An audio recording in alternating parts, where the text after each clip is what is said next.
everyone, this is Divya Mishra. Welcome to our channel. Yes, you can. So in this video, we are going to talk about alkanes, alkenes and alkynes. Afterwards, we'll talk about functional group and homologous series. Okay, so let's start. सबसे पहले आते हैं हमारे alkanes. Okay, alkanes जब आपसे बात करी जाए, alkenes बात की जाए या फिर alkynes बात की जाए, सबसे पहले आपके दो कॉन्सेप्ट क्लियर होने माइंड में बहुत ज्यादा जरूरी है. सबसे पहला कि हाइड्रोकार्बन क्या होता है. हाइड्रोकार्बन क्या होता है? ऐसे कंपाउंड्स जो किसके बने हैं? हाइड्रोजन के एंड कार्बन के. ऐसे कंपाउंड्स को हम बोलेंगे हाइड्रोकार्बन्स. अब सैचुरेटेड कंपाउंड्स और अनसैचुरेटेड कंपाउंड्स भी पता होने काफी जरूरी है. सैचुरेटेड क्या होते हैं? जिनमें कार्बन कार्बन के बीच में सिंगल बॉन्ड होता है. क्या होता है? Single bond. इसके बाद अनसैचुरेटेड हाइड्रोकार्बन्स क्या होते हैं? हाइड्रोकार्बन्स. अनसैचुरेटेड हाइड्रोकार्बन्स क्या होते हैं? ऐसे कंपाउंड्स जिनके अंदर कार्बन कार्बन के बीच में या तो डबल बॉन्ड होगा, इसको बोलेंगे डबल बॉन्ड, और या फिर होगा ट्रिपल बॉन्ड. ये कॉन्सेप्ट आपका क्लियर है ना, काफी ज्यादा जरूरी है. तो एल्केन्स, एल्कीन्स, एल्काइन्स क्या होते हैं? एल्केन्स होते हैं, देखो तीनों में कॉमन है ओपन चेन. ये बात याद रखना.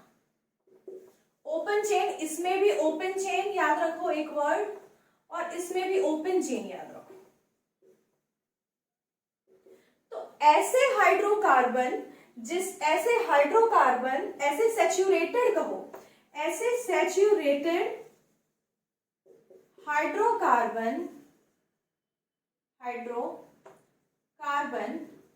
जिनका जो स्ट्रक्चर है वो कैसा है? Open chain. ओपन चेन मतलब क्या हुआ? ओपन चेन मतलब हुआ इस टाइप का स्ट्रक्चर. ओपन चेन में आप कहोगे कि कोई कार्बन मैक्सिमम 2 कार्बन से ही जुड़ा हुआ है. जैसे कि देखो, कोई भी आप ये वाला कार्बन उठा लो, ये वाला उठा लो, ये वाला उठा लो, ये तो X से जुड़ेगा. इस तरीके से स्ट्रक्चर रहेगा.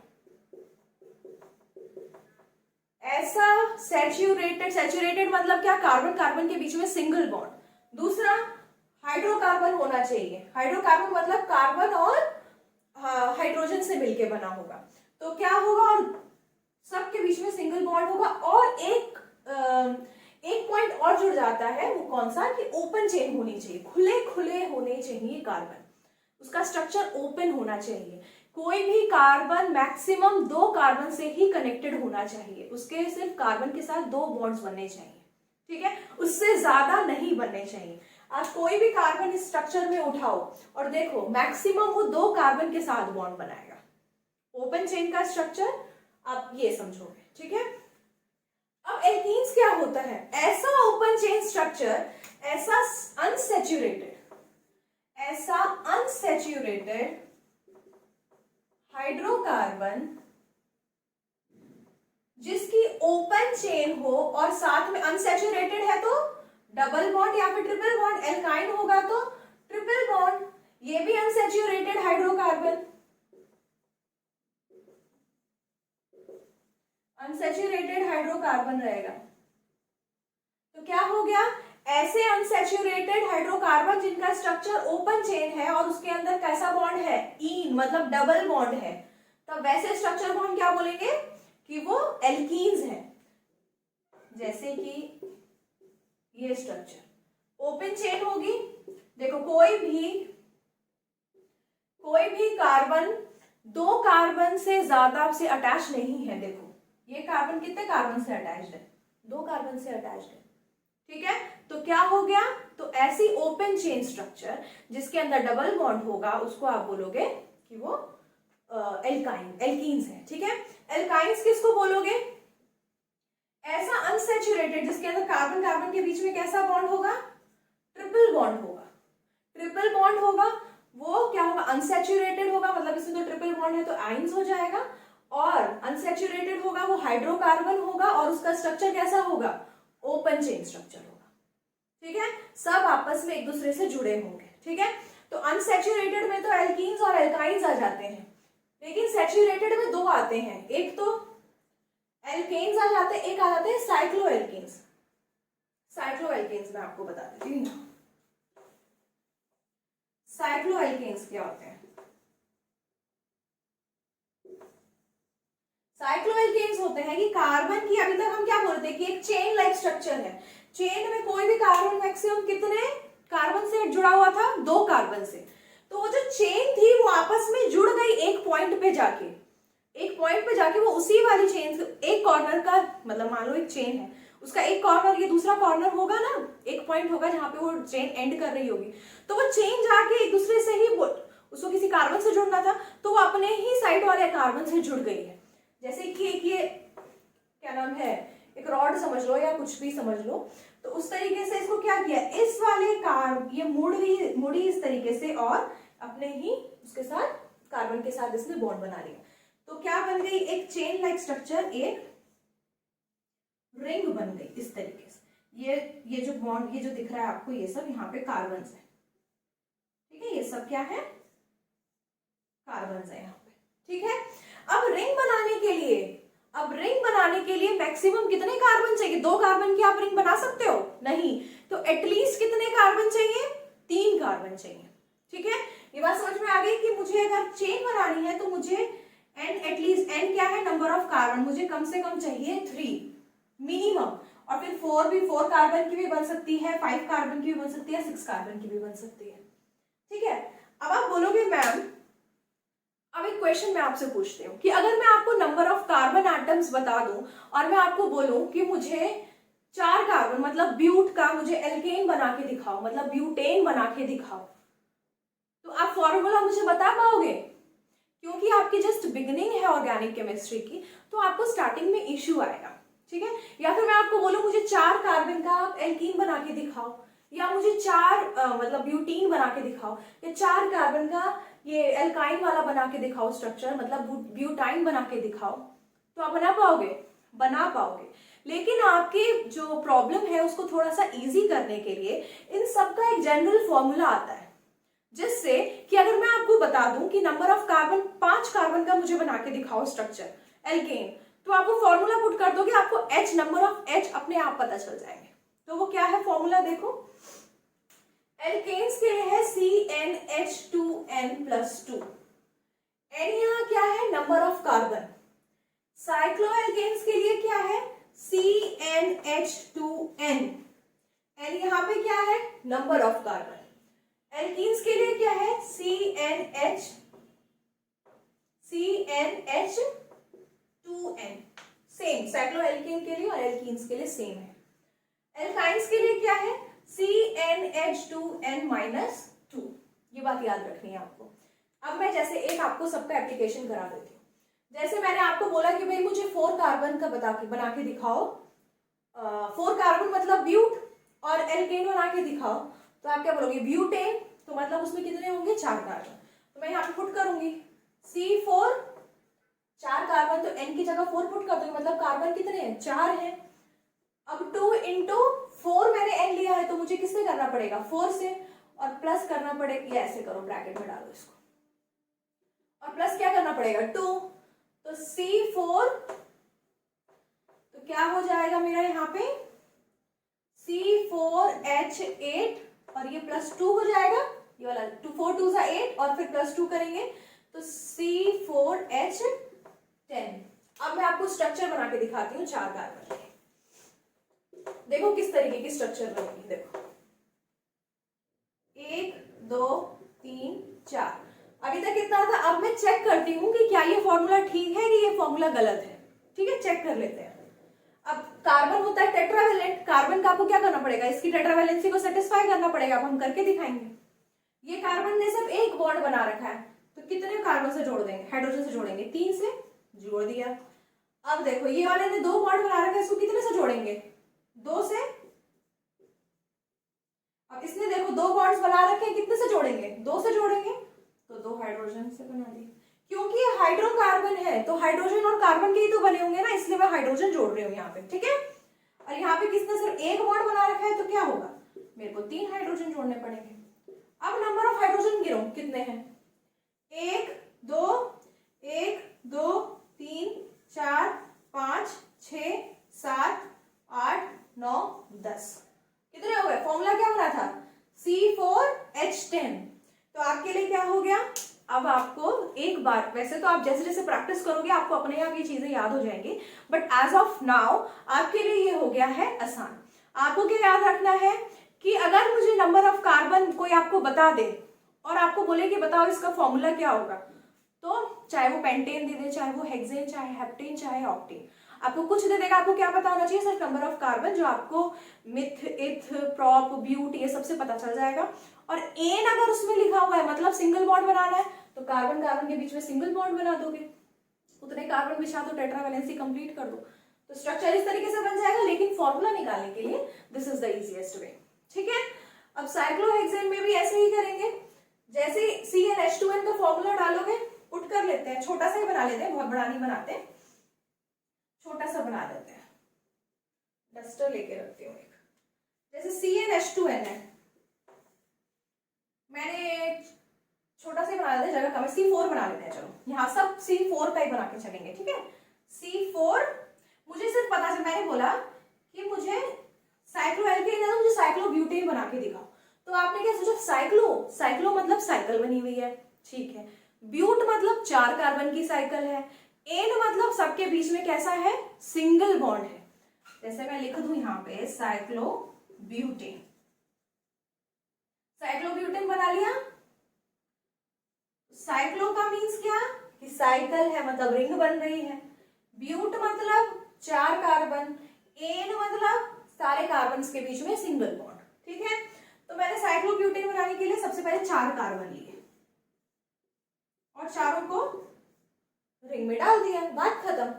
अब सबकी वैलेंसी को सेटिस्फाई करो, कार्बन है टेट्रावैलेंट, इस कार्बन ने कितने, और देखो मैंने आपको क्या बोला था कि ओपन चेन स्ट्रक्चर होनी चाहिए, ऐसे तो ये क्लोज हो जाती है, लेकिन सारे कार्बन देखो इसमें कैसे हैं, उसकी बात नहीं हटी, उसने देखो अभी भी सारे कार्बन कितने, सिर्फ मैक्सिमम 2 कार्बन से ही जुड़े हुए हैं, देख रहे हो ये चीज, तो ये 2 कार्बन से अटैच, और कितने हाइड्रोजन लगाने पड़ेंगे, 2, यहाँ पे ये कार्बन भी 2 से अटैच है, कितने हाइड्रोजन लगाने पड़ेंगे, 2, यहाँ पे भी 2, यहाँ पे भी 2, तो हमारा बन गया साइक्लोब्यूटेन। अब आपका होमवर्क है कि ऑक्टेन तक आप मुझे ये सारे एल्केन्स बना के दिखाओगे, मतलब methane, ethane, propane, butane, octane तक, वैसे ही साइक्लो तो देखो ये कार्बन मैंने बताया था एन बनेगा कम से कम 3 कार्बन की, कम से कम 3 रिंग की स्ट्रक्चर, तो 2 रिंग, 2 कार्बन की तो रिंग बन ही नहीं सकती, तो ये कहां से स्टार्ट होगा, साइक्लोप्रोपेन से, एन यहाँ पे हमेशा क्या रहेगा, 3 रहेगा, ठीक है, ये बात याद रखनी है।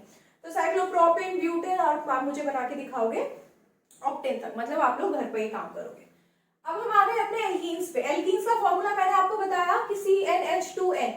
अब फिर यहाँ पे भी हम बात करेंगे 4 कार्बन की, 4 कार्बन की बात करेंगे, तो अच्छा तो क्या नाम होगा, ब्यूटीन, ब्यूटीन होगा, ब्यूट मतलब 4 कार्बन, बना दो 1 2 3 4, इन मतलब कार्बन कार्बन के बीच में कैसा बॉन्ड है, एक डबल बॉन्ड है, तो डबल बॉन्ड बना दो, डबल बॉन्ड बना दिया, ठीक है। अब क्या हो रहा है, अब पहले बना लेते हैं यहाँ पे C4, अब मुझे यहाँ पे क्या करना होगा, C4 मतलब कार्बन, नंबर ऑफ कार्बन है 4, क्योंकि मेरे को ब्यूटीन बनाना है ना, और H हो गया 4, सॉरी H हो गया 2 इंटू 4, बस इतना ही, तो C4, 4 2 जा 8, C4H8। अब मुझे देखना है कि जो मैं स्ट्रक्चर बनाऊंगी क्या हाइड्रोजन उसमें 8 यूज होंगे, देखते हैं। तो यहाँ पे कार्बन ने ऑलरेडी कितने बॉन्ड्स बना रखे हैं, 2, सबके बीच में बॉन्ड बना दो, इस वाले कार्बन ने कितने बॉन्ड्स बना रखे हैं, 2, तो और कितने हाइड्रोजन से जुड़ेगा, 2 से, इसने कितने बना रखे हैं, 3 बना रखे हैं, तो इसको 1 से जोड़ना पड़ेगा, भाई टेट्रावैलेंसी तो कंप्लीट आपको करनी है ना, इसने 2 बना रखे हैं तो इसको आप 2 हाइड्रोजन से जोड़ दोगे, इसने सिर्फ 1 बॉन्ड बना रखा है तो इसको 3 हाइड्रोजन से जोड़ दोगे, देखोगे ना अब हाइड्रोजन कितने हैं, 1 2 3 4 5 6 7 8, देखो हो गया ना, C4H8। तो अगर मैं आपसे बोलूं कि मुझे पेंटीन बना के दिखाओ, मुझे हेक्सीन बना के दिखाओ, मुझे हेप्टीन या ऑक्टीन बना के दिखाओ, तो आप मुझे क्या बना के दिखा दोगे, ऑक्टीन, ऑक्ट से आपको पता चल गया कि नंबर ऑफ कार्बन कितने हैं, 8 है, तो नंबर ऑफ एन अगर आपको पता चल गया कि 8 है, तो एच आप कैसे निकाल लोगे, 8 2 16, तो उस वाले स्ट्रक्चर में हाइड्रोजन कितने होंगे, ये क्रॉस चेक करने के लिए है कि कहीं आपसे एक तरीके से गलती तो नहीं हो गया, इसका यही इसका जनरल फॉर्मूला भी है, ठीक है। अब वैसे ही एल्काइन का अब मैं एक बना के दिखा दे रही हूँ आपको, बट आप घर में अपने प्रैक्टिस करोगे। अभी ये भी हम 4 कार्बन्स का ही बनाएंगे, ठीक है। तो क्या बनेगा, इसको हम क्या बोलेंगे, इसको हम बोलेंगे ब्यूटाइन। ब्यूटाइन बोलेंगे, ब्यूट मतलब 4, आइन मतलब ट्रिपल बॉन्ड। तो सबसे पहले क्या करेंगे, अच्छा यहाँ पे भी देख लेते हैं, C कितना है मेरा, N कितना है, सॉरी कार्बन क्या है 4, और H 2 into 4 minus 2, C4H 8 minus 2 C4H 6। 4 carbon बना दूंगी, 1 2 3 4। मैंने देखा ब्यूट है, 4 कार्बन बना दी। अब देखा अरे ये तो आइन है, आइन मतलब क्या, कार्बन कार्बन के बीच में कितना बॉन्ड, 3 बॉन्ड। तो मैंने यहाँ पे बना दिए 3 बॉन्ड, ठीक है। अब मैं चेक करूंगी, यहाँ इससे 3 बॉन्ड बना रहे हैं तो एक हाइड्रोजन और चाहिए इसको, 1 2 3 4। इसको जरूरत नहीं है, इसके पास ऑलरेडी कितने हैं, 4 है। इसके मतलब जो टेट्रावैलेंसी है वो कंप्लीट है। इसने 2 तो इसको भी दे दूंगी 2। अब देखो इसके पास सिर्फ 1 बॉन्ड है, तो इसको क्या करना पड़ेगा, इसको 3 चाहिए। अब काउंट करो नंबर ऑफ हाइड्रोजन्स, 1 2 3 4 5 6। कितने हाइड्रोजन हो गए, 6। फॉर्मूला मेरा क्या बना था, C4H6। दैट मीन्स मेरा स्ट्रक्चर में जो मैंने टेट्रावैलेंसी उसकी कंप्लीट करी है वो है ठीक। बट हाँ, प्लेस ठीक होना चाहिए कि आपने सही जगह हाइड्रोजन लगाया। अगर मैं आपको बोल दूं कि मुझे 6 कार्बन का एल्काइन बना के दिखाओ, 6 कार्बन का, तो 6 कार्बन का मतलब कि आपको पता चलेगा कि नंबर ऑफ कार्बन स्ट्रक्चर में कितने हैं, 6 हैं। तो आप क्या करोगे, H6 पुट करोगे, देन H2N-2, 6 2 12 और -2 कर दोगे तो 10। तो क्या हो जाएगा, C6 और H10। तो आप उसमें नंबर ऑफ, फिर आप जब स्ट्रक्चर बनाओगे तो आपको एटलीस्ट ये पता रहेगा कि आपको 10 हाइड्रोजन्स को यूज करते हुए उसकी कार्बन की टेट्रावैलेंसी को कंप्लीट करना है, ठीक है। तो यहाँ पे हमारा हो जाता है एल्कीन्स, एल्कीन्स और एल्काइंस हो जाता है कंप्लीट, ठीक है। इसके बाद अब हम पढ़ते हैं फंक्शनल ग्रुप्स। तो हमें कार्बन के बहुत सारी जो वर्सेटाइल नेचर्स हैं इनके बारे में हम पढ़ चुके हैं कि कार्बन होता है टेट्रावैलेंट, इसके अलावा वो बहुत ज्यादा फ्रेंडली होता है। फ्रेंडली हमने क्यों बोला, अरे यही तो उसका वर्सेटाइल नेचर है कि वो सबके साथ बॉन्ड बनाने की कोशिश करता है, चाहे वो सल्फर हो, sulphur, nitrogen, oxygen, phosphorus, then halogen, तो सबके साथ बॉन्ड बनाने के लिए एनी टाइम रेडी रहता है। क्लोरो, जैसे हेलोजन्स क्या होते हैं, क्लोरीन, ब्रोमीन, आयोडीन, ये सब, ठीक है, ये सब होते हैं हेलोजन। इनके साथ ये बॉन्ड बनाने के लिए एनी टाइम रेडी रहता है। तो ये बॉन्ड एक्चुअली बनता कैसे है देख लेते हैं। जैसे कि एक छोटा सा मैं ले लेती हूँ मिथेन मॉलिक्यूल। मिथेन कैसे होता है, CH4। जब ये क्लोरीन यहाँ पे देखो, क्लोरीन जुड़ेगा, सबसे पहले बात कर लेते हैं कि क्लोरीन यहाँ आया तो मिथेन तो खुद ही स्टेबल है। मिथेन के पास देखो कितने हैं, 1 2 3 4, उसकी टेट्रावैलेंसी कंप्लीट है, उसको क्या जरूरत है। लेकिन मैंने क्या बोला आपको कि जो कार्बन कंपाउंड है वो बहुत वाइडली डिस्ट्रीब्यूटेड है, कहीं भी मतलब उसको हर फेज में, हमारे सेल्स में भी, हमारे खाने में भी। हमारा खाना किस फॉर्म में, मैंने आपको बताया था कि ग्लूकोज की फॉर्म में, तो उसमें भी क्या है, कार्बन कंपाउंड ही तो है। मतलब कितने सारे फॉर्म्स, कोल, पेट्रोलियम, डीजल, ये सब क्या है, डायमंड, ये सब क्या है, कार्बन है। तो कितने सारे फॉर्म्स में अवेलेबल है कार्बन। तो ऐसा कैसे पॉसिबल हुआ, अरे भाई वो डिफरेंट डिफरेंट बॉन्ड्स बनाने के लिए एनी टाइम रेडी रहता है। अब जैसे मीथेन मॉलिक्यूल है भाई, स्टेबल है, अगर ये स्टेबल होके अगर सोचता कि इसकी लिमिटेशन होती तब ना, अगर वो कहता कि नहीं यार मेरा हो गया, अब मैं सैचुरेटेड हो गया, मेरे को जरूरत नहीं है। बट वो इस टाइम पे अभी क्या है, वो टेट्रावैलेंट है, इसकी वैलेंसी सेटिस्फाइड है, बट वो अभी भी रेडी है बॉन्ड्स बनाने के लिए। वो कैसे रेडी हो जाता है, वो अपने इस हाइड्रोजन को बोलता है चलो निकलो, चलो निकलो, कोई न्यू मेंबर आया है मेरे साथ बॉन्ड बनाने के लिए, तो वो उसको एक्सेप्ट कर लेता है। अब मान लो क्लोरीन आया, क्लोरीन के पास आउटर मोस्ट शेल में कितने होते हैं, देखो 2 8 और 7 इलेक्ट्रॉन्स होते हैं आउटर मोस्ट शेल में। इसको कंप्लीट करने के लिए कितना, ऑक्टेट रूल को फॉलो करने के लिए इसको कितने इलेक्ट्रॉन्स चाहिए, 1 इलेक्ट्रॉन चाहिए। तो मैंने तो बोला ना कि मोनोवेलेंट जो एटम्स होते हैं उनको ये एक्सेप्ट करता है। जो कार्बन होता है वो मोनोवेलेंट्स के साथ क्या करता है, बॉन्ड बनाने के लिए रेडी रहता है। तो क्लोरीन कैसा है, क्लोरीन तो मोनोवेलेंट है ना, इसको सिर्फ 1 इलेक्ट्रॉन चाहिए अपने वैलेंस शेल को कंप्लीट करने के लिए। तो ये क्लोरीन इसके पास जब जाता है तो ये अपने हाइड्रोजन को हटा देता है, बोलते भाई हाइड्रोजन तुम जाओ, मुझे क्लोरीन के साथ बॉन्ड बनाना है, कुछ नया करना है, कुछ इनोवेशंस करनी है, मुझे बहुत सारे कंपाउंड्स बनाने हैं, मुझे सैचुरेटेड मतलब मुझे किसी पॉइंट पे रुकना नहीं है, I want to explore more and more compounds, ठीक है। तो क्या करता है क्लोरीन, यहाँ देखो ये क्लोरीन हो गया, इसके आउटर मोस्ट शेल में 7 इलेक्ट्रॉन्स, उसके जो ये वाला इलेक्ट्रॉन है वो इसके साथ क्या बना लेता है, बॉन्ड फॉर्म कर लेता है, और ये हाइड्रोजन जाता है निकल। तो किस तरीके का मॉलिक्यूल आपका बन जाएगा, देखो आपका बन जाएगा कार्बन, ये यहाँ पे, और ये क्लोरीन इसके साथ जाएगा जो, ठीक है। अब क्या होता है, देखो ये जो हाइड्रोजन, ये कौन सा मॉलिक्यूल है, पैरेंट एटम था ना, ये तो पैरेंट मॉलिक्यूल था ना। पैरेंट मतलब क्या, ये जो हाइड्रोजन निकला है ये किसमें से निकला है, ये पैरेंट हाइड्रोजन था, मतलब ये तो मेन चीज थी ना, मेन मॉलिक्यूल था ना मीथेन, तो इसको हम बोलते हैं कि ये पैरेंट हाइड्रोजन है, पैरेंट हाइड्रोजन,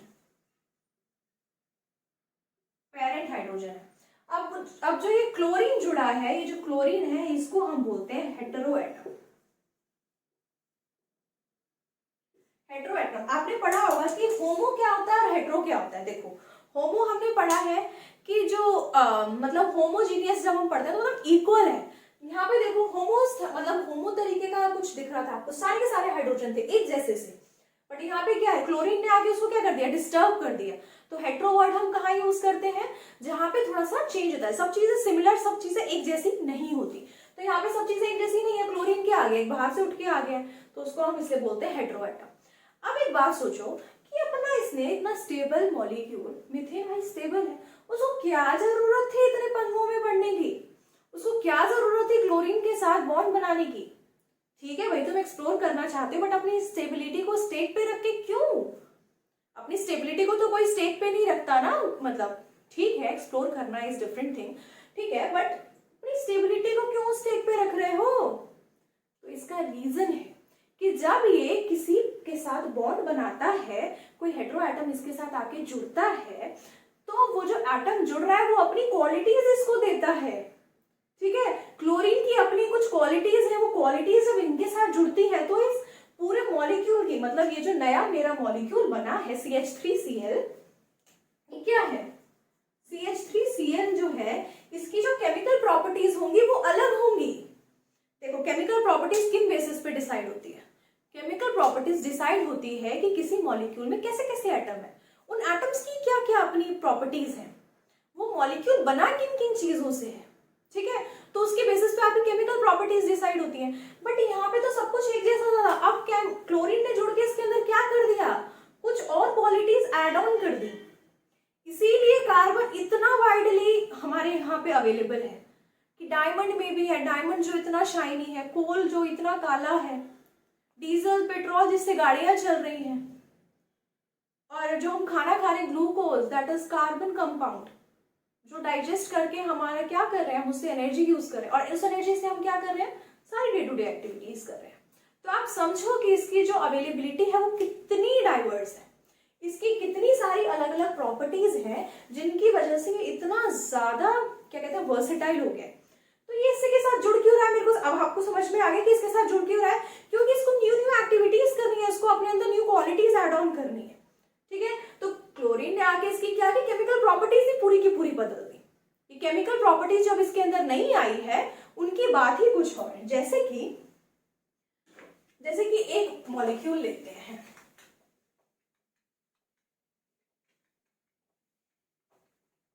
अब देखो फंक्शनल ग्रुप्स एक्चुअली में हुए क्या, आपको ये समझ में आया कि फंक्शनल ग्रुप्स एक्चुअली में हुए क्या। फंक्शनल ग्रुप्स वो ग्रुप्स हुए, ऐसे कंपाउंड्स हुए, ऐसे मॉलिक्यूल हुए जो आके इसके साथ जुड़ जाते हैं, तो इनकी केमिकल प्रॉपर्टीज ही चेंज हो जाती है, उनके बेसिस पे डिसाइड होती हैं केमिकल प्रॉपर्टीज। तो कुछ फंक्शनल ग्रुप्स में आपके सामने लिख रही हूँ। सबसे पहले फंक्शनल ग्रुप्स,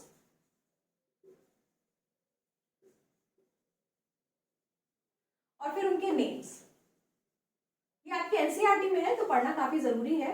जैसे फंक्शनल ग्रुप्स हो गए, कुछ होते हैं हेलोजन, जैसे क्लोरीन, ब्रोमीन, तो इसका हो जाता है क्लोरो, ब्रोमो, इस तरीके से आप इसका नाम लोगे, ठीक है। इसके बाद आता है OH ग्रुप, जिसको हम बोलते हैं हाइड्रोक्सिल, हाइड्रोक्सिल, ठीक है। इसके बाद आएगा ये आपका कीटोन, ठीक है। फिर एक ग्रुप मैं यहां लिख देती हूँ, ये CHO ग्रुप है, इसको CO भी बोलते हैं, और इसको हम CHO भी बोलते हैं, ठीक है। ये होता है एल्डिहाइडिक, एल्डिहाइडिक ग्रुप। नेक्स्ट आपका क्या बनेगा, यहाँ पे लिख देते हैं 1 2 3 4 और यहाँ लिख देती हूँ मैं 5, फिफ्थ, ठीक है। तो ये होगा आपका COOH, जिसको हम क्या बोलते हैं, कार्बोक्सिलिक ग्रुप।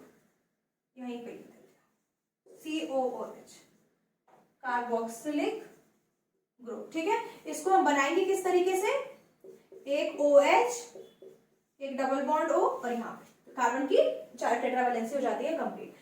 तो ये फंक्शनल ग्रुप क्या करते हैं, ये फंक्शनल ग्रुप हमारे किसी कंपाउंड के साथ जब जुड़ते हैं, जब ये बॉन्ड बनाते हैं उनके साथ, तो कुछ प्रॉपर्टीज में चेंजेस लाते हैं, ये अपनी प्रॉपर्टीज उनको देते हैं, ठीक है। तो उनकी प्रॉपर्टीज ओवरऑल बदल जाती हैं, अपनी केमिकल प्रॉपर्टीज उनके अंदर इनकलकेट करते हैं, ठीक है। अब हम बात करते हैं एक एग्जाम्पल के साथ, हाइड्रोक्सिल उठा लेते हैं, ठीक है।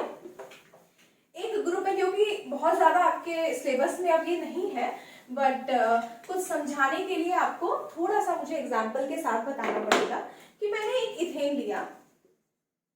इथेन मॉलिक्यूल कैसा होता है, देखो, इथ मतलब मिथेन, इथेन, मिथ मतलब आपको इथ मतलब समझ में आ रहा है कि 2, एन मतलब दोनों के बीच में कैसा बॉन्ड है, सिंगल। तो आप बाकी क्या करो, H से सेटिस्फाई कर दो, हो गया, ठीक है, जुड़ा हुआ है। तो अब क्या हुआ, जब इसके साथ मैंने हाइड्रोक्सिल ग्रुप की मैं बात कर रही हूँ, हाइड्रोक्सिल में क्या हो रहा है, OH, हाइड्रोक्सिल मतलब होता है OH, जैसे फंक्शनल ग्रुप्स के नेमिंग आपको ये धीरे धीरे याद करने पड़ेंगे। तो अब OH क्या, ये OH अगर इसके साथ जोड़ेंगे हम, तो वो क्या करेगा, अरे भाई ये तो कंप्लीट है, इथेन क्या है, ये तो इसकी तो सबकी टेट्रावैलेंसी कंप्लीट है, इसको किसी चीज की कमी तो है नहीं। बट क्या करता है कार्बन, भाई मुझे तो न्यू बॉन्ड चाहिए, मुझे तो न्यू अपनी क्या बोलते हैं उसको, न्यू इनके प्रॉपर्टीज लानी है, न्यू केमिकल प्रॉपर्टीज चाहिए, इनको कुछ इनोवेशंस चाहिए। तो उन इनोवेशंस को जोड़ने के लिए हमको क्या करना पड़ेगा, इस हाइड्रोजन को यहाँ से हटाना पड़ेगा। जब ये हाइड्रोजन हट जाएगा तो OH क्या करेगा, इसकी जगह ले लेगा, ठीक है। अब ये कैसा कंपाउंड बन जाएगा,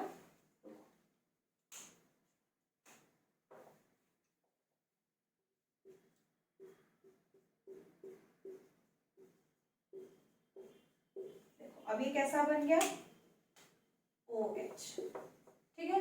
देखो ये सारी स्ट्रक्चर सेम है, देखो सब कुछ क्या है, सेम है, डिफरेंस सिर्फ कहां पर है,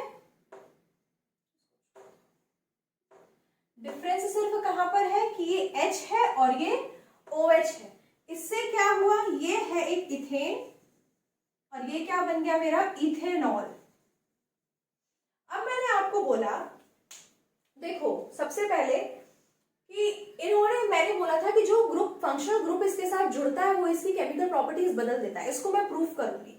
बट आप देखो कि मॉलिक्यूल में भी फर्क आया है, यहाँ पे एक O आगे जुड़ गया है, वैसे तो बाकी सब स्ट्रक्चर तो ठीक है भाई, तो थोड़ी बहुत बातें बदलती देखो, लेकिन इसकी प्रॉपर्टीज में कितना चेंज आ गया। ये एक गैस है, जो इथेन है it is a gas, but ethanol is liquid at room temperature, liquid at room temperature, C the difference, ठीक है। इथेनॉल जो होता है आपको पता ही होगा कि इट इंड्यूसेस स्लीप, ठीक है। ये स्लीप को मतलब हम लोगों को नींद आती है जब हम इथेनॉल का इंटेक करेंगे, इथेनॉल से को थोड़ा सा भी कंज्यूम करेंगे, ठीक है। ये जब क्या नाम है आपका, इथेनॉल जब सोडियम के साथ रिएक्ट करता है तो क्या बना लेता है, सोडियम इथॉक्साइड, सोडियम इथॉक्साइड। इसके अलावा ये एक एंटीसेप्टिक भी है, ये एक एंटीसेप्टिक भी है, ठीक है। और इसके अंदर ये कोई एंटीसेप्टिक नहीं है, मतलब ये मतलब इथेन ना, ये कोई एंटीसेप्टिक नहीं है, ना ये इंड्यूस कर रहा है स्लीप, और ना ये सोडियम के साथ रिएक्ट करके सोडियम इथॉक्साइड बनाता है। मतलब see the difference that are coming in the chemical properties, okay. तो क्या हो गया, फंक्शनल ग्रुप क्यों जुड़ते हैं किसी कंपाउंड के साथ, ताकि उनकी केमिकल प्रॉपर्टीज में वो चेंज लेके आए। और ये क्यों रेडी होंगे इनके साथ जुड़ने के, क्योंकि भाई ल्यूक्रेटिव ऑफर्स देते हैं न्यू इनोवेशंस के लिए, न्यू प्रॉपर्टीज को ऐड ऑन करने के लिए अंदर, इसीलिए तो कार्बन इतना ज्यादा डाइवर्स्ड है हमारी पूरी मतलब सराउंडिंग्स में, इतने डाइवर्स स्टेट्स में प्रेजेंट है। ठीक है, तो आपको समझ में आ गया कि फंक्शनल ग्रुप हम क्यों पढ़ रहे हैं, क्योंकि फंक्शनल ग्रुप ही है जो इन कंपाउंड्स की प्रॉपर्टीज डिसाइड करेंगी। तो फंक्शनल ग्रुप की आप क्या समझोगे कि it is a compound that are adding on in a compound to change the chemical properties of it. It is basically changing the chemical properties. Chemical properties किन basis पर decide होती है कि भाई उनके अंदर जो कोई भी मॉलिक्यूल है, कोई भी कंपाउंड है, उसके अंदर वो किस किस चीज से मिलके बना हुआ है। ठीक है, तो हम समझ में आ गया, होपफुली आप फंक्शनल ग्रुप समझ गए होंगे। जो ऑर्गेनिक कंपाउंड्स होते हैं, ऑर्गेनिक कंपाउंड्स में बहुत तरीके की फैमिली होती है। जैसे हमारी इंडिया है, इंडिया में बहुत सारे कल्चर्स हैं, सब कल्चर्स की अपने अपने ट्रेडिशंस, अपने अपने रिचुअल्स हैं। ठीक है, वैसे ही आप इस तरीके से समझो कि जो ऑर्गेनिक कंपाउंड्स होते हैं, ऑर्गेनिक कंपाउंड्स में बहुत सारी फैमिलीज होती हैं, और वो डिफरेंट डिफरेंट फैमिलीज किस बेसिस पे डिसाइड हो रही है कि जो सिमिलर फंक्शनल ग्रुप है जिनमें, जिन कंपाउंड्स में, उनको हम कहते हैं कि वो एक फैमिली से बिलोंग करते हैं। जैसे एज फॉर एग्जाम्पल मैं समझो कि अगर जिन जिन ग्रुप्स के अंदर OH ग्रुप जुड़ा होगा, ठीक है, जिन जिन के अंदर हाइड्रोक्सिल ग्रुप जुड़ा होगा, OH को क्या बोलते हैं, हाइड्रोक्सिल ग्रुप बोलते हैं, कि जिन जिन में वो जुड़ा होगा हम उनको बोलेंगे कि वो एक फैमिली से बिलोंग करते हैं, अल्कोहलिक फैमिली से। ठीक है, एक एग्जाम्पल से समझते हैं। जैसे कि मीथेन से मैं स्टार्ट करूं, मीथेन से अगर मैं OH ग्रुप मिला दूंगी तो क्या बन जाएगा, मीथेनॉल। मीथेनॉल। ऐसे ही अगर इथेन से मैं OH ग्रुप मिला दूंगी तो बन जाएगा क्या, आपका बन जाएगा इथेनॉल। वैसे ही आपका बन जाएगा प्रोपेनॉल। जब 3 कार्बन एल्केन मॉलिक्यूल से मैं मिला दूंगी अल्कोहलिक ग्रुप, तो और वैसे ही बन जाएगा आपका ब्यूटेनॉल। अब समझते हैं कि इसका स्ट्रक्चर कैसे बनती है। मिथ मीन्स एक कार्बन बना दो। ऑल मीन्स एन मतलब क्या, सिंगली बॉन्ड है, अंडरस्टूड है। मिथ है मतलब एक ही कार्बन ही है, तो ऑल मतलब OH ग्रुप जुड़ रहा है, तो बाकी सब सेटिस्फाई कर दो आप हाइड्रोजन से। डन। Now ethanol. इथेनॉल, इथ मीन्स 2 कार्बन लगा दो। एन, देखो जब एन वाली साउंड आए तो एल्केन ग्रुप से बिलोंग करता है, जब इन वाली साउंड आए तो एल्कीन, और आइन वाली साउंड आए तो एल्काइन ग्रुप से। ठीक है, एल्कीन मतलब डबल बॉन्ड, एल्काइन मतलब ट्रिपल बॉन्ड। तो इथेन, एन वाली साउंड आ रही है तो कार्बन कार्बन के बीच में होगा सिंगल बॉन्ड। एक OL ग्रुप है मतलब OH जोड़, रेस्ट उसकी सारी जो वैलेंसी है वो आपको टेट्रावैलेंसी कंप्लीट कर देनी है। Similarly propanol, prop means carbon के 3 मॉलिक्यूल, एन वाली साउंड आ रही है तो सिंगल बॉन्ड लगा दिया, ऑल आ रहा है तो OH लगा दिया, रेस्ट हम उसकी कंप्लीट कर देंगे किससे, हाइड्रोजन से। सिमिलरली ब्यूटेनॉल में ब्यूट मतलब 4 कार्बन, सबके बीच में एन वाली साउंड आ रही है तो सिंगल बॉन्ड लगा दिया, ऑल है तो एक OH लगा दिया, इन सब को फिल कर दिया हमने हाइड्रोजन से। कोई कंफ्यूजन नहीं है ना, मैंने इसलिए पहले आपको नाम बताया और नाम से कैसे स्ट्रक्चर को डिराइव करना है वो निकालना है। ठीक है, तो अब हम स्ट्रक्चर से मॉलिक्यूलर फॉर्मूला डिराइव करते हैं। अब हम देखते हैं, देखो इस स्ट्रक्चर में तो आपको दिख रहा है ना कि सिमिलर क्या है, ये फंक्शनल ग्रुप है। अब एक बात बताओ मुझे कि ये फंक्शनल ग्रुप किसी के साथ क्यों जुड़ता है। ये फंक्शनल ग्रुप जुड़ता है ताकि उसके अंदर अपनी वो केमिकल प्रॉपर्टीज डाले, कुछ इनकलकेट करे अपनी प्रॉपर्टीज, वरना कोई भी स्टेबल मॉलिक्यूल क्यों जाके इन सबसे रिएक्ट करेगा, क्यों फंक्शनल ग्रुप को अपने से जोड़ेगा, क्यों, क्योंकि फंक्शनल ग्रुप उसके अंदर कुछ अपनी क्वालिटीज छोड़ के जाएगा। ठीक है, तो ये जो कुछ क्वालिटीज होंगी, ये क्वालिटीज आपकी उनके अंदर स्पेशल फीचर्स डालेंगी। ठीक है, तो यहाँ पे क्या, वो अल्कोहलिक ग्रुप क्या कर रहा है, अपने फीचर्स इन ग्रुप्स में डाल रहा है, तो इन सब की जो प्रॉपर्टीज होंगी वो कैसी होंगी, सिमिलर होंगी, केमिकल प्रॉपर्टीज। ठीक है, अब हम इन स्ट्रक्चर से इसका मॉलिक्यूलर फॉर्मूला डिराइव करते हैं। यहाँ देखो, यहाँ पे कितने कार्बन है, एक कार्बन है, हाइड्रोजन कितने हैं, 3 है, और एक OH हो गया, सब में OH OH अलग लिख देंगे। यहाँ पे 2 कार्बन और H कितने हैं, 5, देन OH। यहाँ पे देखो 3 कार्बन है और हाइड्रोजन 3 3 6 और 1 7, C3H7OH, और यहाँ पे C4H9OH हो जाएगा। ठीक है, ये अब हमने इसके मॉलिक्यूलर फॉर्मूला लिख लिए। अब इन मॉलिक्यूलर फॉर्मूला को आप जरा ध्यान से देखो तो आपको एक चीज समझ में आएगी। हमें तो पता है क्योंकि ये सेम फैमिली से बिलोंग करते हैं तो इनका जो केमिकल प्रॉपर्टीज है वो तो सेम होगी, बट डिफरेंस क्या होगा देखो इन सब के बीच में, इन सब के बीच सक्सेसिव, ये सब क्या है, सक्सेसिव मेंबर्स ही तो है जिसमें आपने कार्बन एक एक कार्बन सब में बढ़ा दिया है। पहले इसमें 1 कार्बन था, फिर 1 कार्बन था, इसमें कुछ नहीं है तो 1 है, फिर 2 कार्बन, फिर 3 कार्बन, फिर 4 कार्बन, सक्सेसिव मेंबर है ना, ये इस फैमिली का सक्सेसिव मेंबर है। तो इस सक्सेसिव मेंबर के बीच में जब हम देखते हैं तो ये CH2 का डिफरेंस होता है।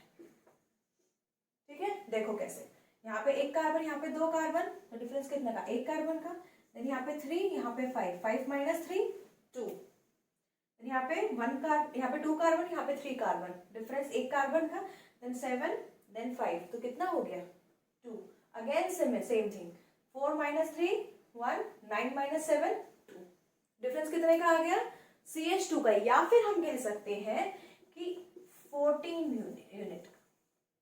देखो कार्बन का होता है CH12, CH4 है, CH2 सॉरी, C है तो C का होता है 12, C का होता है 12 म्यू, देन हाइड्रोजन का होता है 1 म्यू, तो यहाँ पे कितने हाइड्रोजन है, 2 हाइड्रोजन है तो इनटू 2 कर दोगे H2 के लिए, तो कितना हो जाएगा 2, 14 म्यू प्लस 2 म्यू कितना हो जाएगा, सॉरी 12 म्यू प्लस 2 म्यू हो जाएगा 40।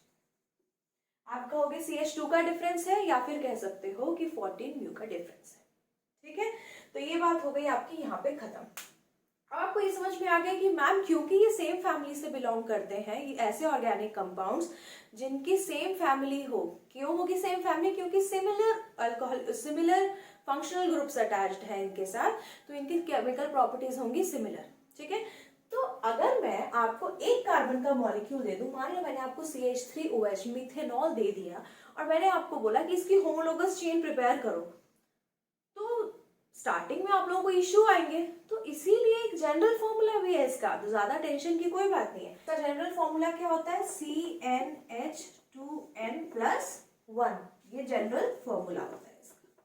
ठीक है, तो C, अगर मेरे को आपको फर्स्ट मेंबर का पता है तो सेकंड मेंबर का निकालना है, तो n की जगह आपको क्या पुट करना पड़ेगा 2, देन H+1 क्या हो जाएगा C2H, 2 into 2 4 and +1 5, C2H5, और OH तो रहेगा ही क्योंकि ये आपका उसका नेक्स्ट मेंबर रहेगा, क्योंकि मैं आपको दूंगी ये वाला मॉलिक्यूल CH3OH। अब देखो C2 2 कार्बन है, H कितने हैं 1 2 1 2 3 4 5 है, और OH का OH रह गया।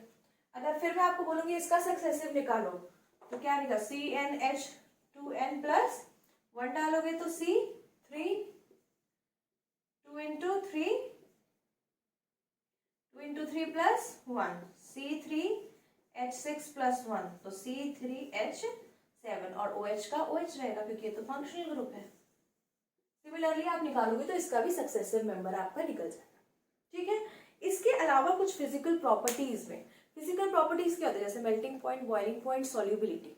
अब आपने देखा था कि धीरे धीरे देखो यहाँ पे CH3OH, ये हो गया methanol, then ethanol, then propanol, then butanol, तो इन C4 ब्यूटेनॉल का भी फॉर्मूला लिख देते हैं C4H9OH।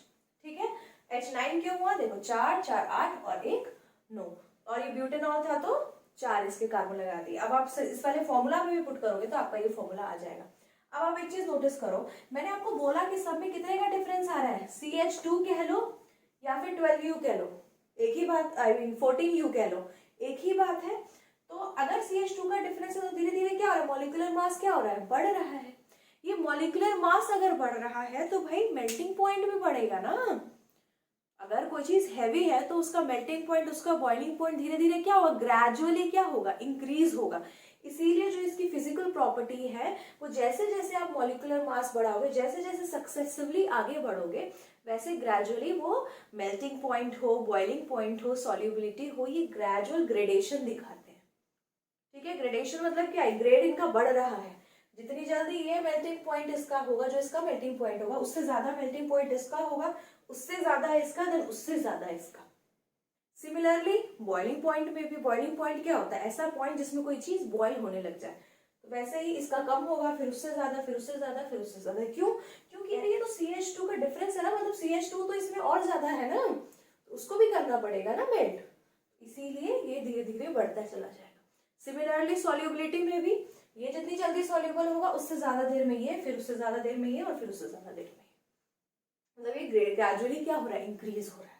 जैसे जैसे आप सक्सेसिवली किसी कार्बन मेंबर, जैसे जैसे कार्बन मेंबर्स की रिंग बढ़ाओगे, मतलब कार्बन मेंबर बढ़ाओगे किसी मॉलिक्यूल में, वैसे वैसे उसकी सॉल्युबिलिटी या फिजिकल प्रॉपर्टीज उनकी क्या होंगी? ग्रेजुअली बढ़ती चली जाएंगी। बात समझ में आ गई? तो हमने पढ़ लिया है यहाँ पे होमोलोगस सीरीज। होमोलोगस सीरीज क्या होती हैं?